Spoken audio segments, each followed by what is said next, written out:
বিসমিল্লাহির রহমানির রহিম। ছোট মাছ খেতে সবাই পছন্দ করেন। আজকে আমি ছোট গুচি মাছ রান্না করব। এই রান্নাকে অনেকেই চচ্চড়ি বলেন, অনেকে আবার পুরপুরি বলেন। আসসালামু আলাইকুম, কেমন আছেন সবাই? আশা করি অনেক ভালো আছেন। আমিও ভালো আছি, আলহামদুলিল্লাহ। মাছ রান্না করার আগেই আমি পেঁয়াজ কুচি করে এবং কাঁচামরিচ কেটে কড়াইয়ে দিয়ে দিয়েছিলাম। এখন দিয়ে দিয়েছি মশলাগুলোর মধ্যে আছে মরিচ গুঁড়া, হলুদ গুঁড়া, ধনিয়া গুঁড়া ও লবণ, আরও আছে আস্ত জিরা ও রসুন বাটা।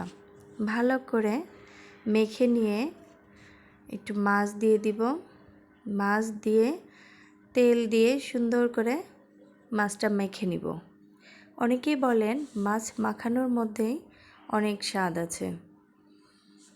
মাছ মাখানো হয়ে গেলে দিয়ে দিব হালকা করে পানি বেশি দিব না, এই কারণে যে এটা শুকনো রাখবো, যেটাকে আমরা চচ্চড়ি বা পুরপুরি বলি। আচ্ছা, আপনাদের এলাকায় গুচি মাছ এভাবে রান্না করলে কি বলে কমেন্ট করে অবশ্যই জানাবেন।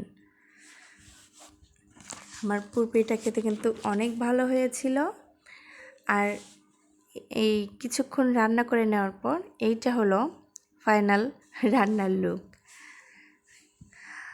এই মাছটা ছোট সাইজ দেখে আমি পুরপুরি করেছি। একটু বড় সাইজ হলে অনেকেই ঝোল করে রান্না করে খায়।